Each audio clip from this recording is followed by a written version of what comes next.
President Trump is expressing growing frustration with Russian President Vladimir Putin, promising to boost U.S. military aid to Ukraine just days after the Pentagon ordered a pause in critical weapons deliveries to Kyiv. During yesterday's cabinet meeting, reporters asked the president who ordered the initial pause on Ukraine assistance. Last week, the Pentagon paused some shipments of weapons to Ukraine. Did you approve of that pause? We wanted to put defensive weapons because Putin is not treating human beings right. He's killing too many people. So we're sending some defensive weapons to Ukraine, and I've approved that. So who ordered the pause last week? I don't know. What did you tell me? All right, CNN reports Defense Secretary Pete Hegseth did not inform the White House before he authorized a pause on weapons shipments to Ukraine last week. How do you do that? According to 5 sources familiar with the matter. Wait. A Secretary of Defense? A Secretary of Defense pauses weapons transfers, and you don't tell the Commander-in-Chief? And one of the 2 most important foreign policy issues that are going on right now, a war that the president promised to stop, and you have a SecDef just winging it, not telling the Commander-in-Chief? We'll get to that in a second. Here's the president, who is the Commander-in-Chief, who is the one in charge. Is in charge. Is this like Hegseth giving Elon Musk a secret briefing on China before the White House found out about it? Is he going to do whatever he wants to do? Well, here's President Trump explaining to reporters why he wants to continue sending weapons aid to Ukraine. We're not happy with Putin. I'm not happy with Putin. I can tell you that much right now, because he's killing a lot of people. And a lot of them are his soldiers. His soldiers and their soldiers, mostly. And it's now up to 7,000 a week. And I'm not happy with Putin. And I don't know, we get a lot of bull thrown at us by Putin, for you want to know the truth. He's very nice all the time, but it turns out to be meaningless. You know, Jonathan Lemire, you reported on this several weeks ago that, Donald Trump wanted to be different.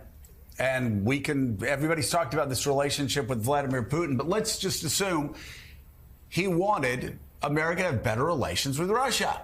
And he thought that he would be the guy that would be able to do it. You wrote a couple weeks ago that he has given Vladimir Putin enough rope, and he continues to.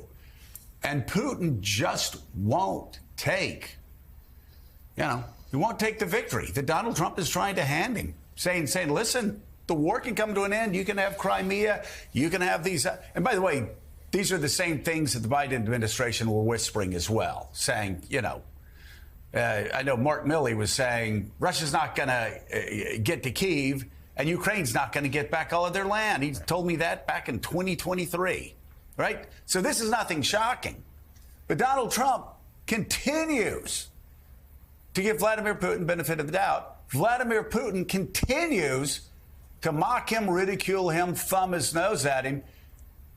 And as your reporting suggested a couple of weeks ago, the president is only going to have so much patience. And it looks like his patience is running out with a guy who continues to ridicule, ignore, and mock him.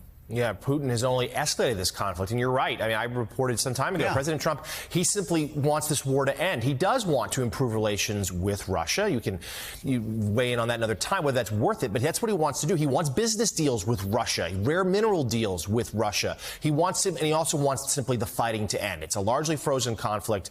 They have proposed sort of ending things along these lines. Ukraine has objected to some of that. But Ukraine, let's remember, agreed a long time ago to the U.S. proposal for a ceasefire. Russia still has not. And in fact, it's Moscow is stepping up their attacks. And we should note President Trump frustrated yesterday also at the Pentagon. Eldridge Colby is another name to keep in mind here. Pentagon top official there, policy planning. He and Hegseth seem to be the ones behind this pause while they did an inventory of U.S. arsenal. Seemingly the president Can I ask you about that? I mean, that rises to such a high level. I'm shocked that any Secretary of Defense would freeze weapons transfers to a country that is like on the front lines of a hot war in Europe. I mean, this reminds me of him deciding to give Elon Musk, according to reports, a secret briefing on China before the White House found out and said, no, don't. You know, Donald Trump coming out going, he's got economic interest in China. Don't give him that briefing. But we see this again. I mean, this is pretty shocking, isn't it? That you'd have a Secretary of Defense unilaterally make this decision, according to 5 different sources. Tell me what you're hearing about. Did the president know anything about this? Yeah, like Pete Hegseth blindsiding the commander-in-chief on an issue this big. Yeah. Now, look, we certainly know in the past President Trump is quick to distance himself from things, that may be unpopular. He claims he doesn't know about them. Later, it turns out he did. But in this case, it does appear that this did not go to the Oval Office. This was a decision made at the Pentagon. They were doing a weapons inventory. What do we have left in our stockpiles? And to be fair, there are concerns across the defense community about the low supplies that the U.S. has. Right. But there was not seemingly an order from the White House to stop these shipments to Kyiv. Of course. Like, if there are low supplies in our weapons, shouldn't the commander-in-chief be told that and say, Mr. President, commander-in-chief, what would you like to do? Yeah, that would be the correct order, the sequencing here, and that was not the case here. And there's been real frustration, and we know this. We've talked about this on the show. Growing frustration within the West Wing as to how Defense Secretary Hegseth has been running the Pentagon, not just Signalgate, but sort of the day-to-day operations there, and how he's managing and has so few voices around him in the Pentagon that the White House trusts. So there's a lot to explore here. Let's bring in a great panel to help us do so. MSNBC contributor Mark Barnacle joins us, as well as New York Times opinion columnist David French, and contributing writer for The Atlantic and a former speechwriter for President George W. Bush, Pete Wehner. He's also a senior fellow at the Trinity Forum, a faith-based nonprofit. Great to see you all, guys. David, let's start with you. This is increasingly tough rhetoric from President Trump towards Vladimir Putin, but we know that every so often he does this. He sort of gets angry at Putin but doesn't follow through with action. However, there is a signal here that maybe this... In a dramatic turn of events at the White House, President Donald Trump has publicly voiced frustration with Russian President Vladimir Putin, reversing a controversial Pentagon decision to pause critical weapons shipments to Ukraine. This development, reported on July 9, 2025, by various sources including CNN and NBC News, underscores a turbulent moment in U.S. foreign policy as Trump navigates the ongoing Russia-Ukraine conflict. The decision to resume military aid comes amid escalating Russian attacks on Ukrainian cities and a surprising lack of coordination within Trump's own administration. During a lively cabinet meeting on July 8, 2025, Trump expressed dismay over Putin's actions, stating, "He's killing too many people," and highlighting the staggering toll of 7,000 deaths per week in the conflict. His decision to boost U.S. military aid, including defensive weapons like Patriot air defense missiles, was a direct response to Russia's intensified assaults, notably a record-breaking attack on Kyiv involving 539 drones and 11 missiles. This followed a Pentagon pause on weapons shipments, including critical pack, 3 Patriot interceptors, and precision munitions, due to concerns over dwindling U.S. stockpiles, a move reportedly authorized by Defense Secretary Pete Hegseth without White House approval. The pause, initiated just days prior, sparked outrage and confusion, with Trump claiming ignorance when pressed by reporters, snapping, "I don't know. Why don't you tell me?" Sources revealed that the decision blindsided the White House, raising questions about Hegseth's unilateral actions on a major foreign policy issue.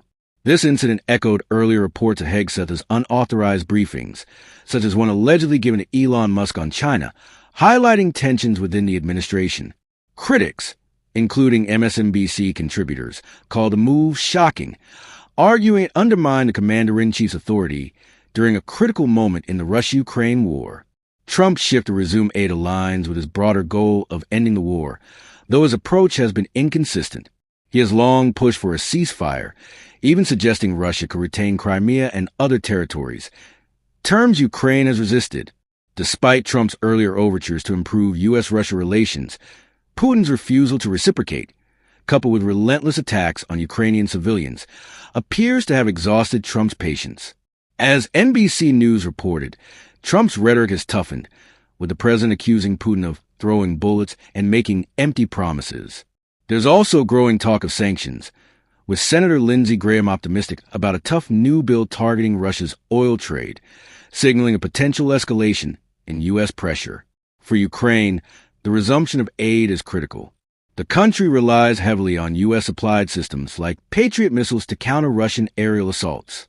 European allies, now outpacing U.S. military aid with 72 billion euros since 2022, have stepped up support, but cannot fully replace American contributions.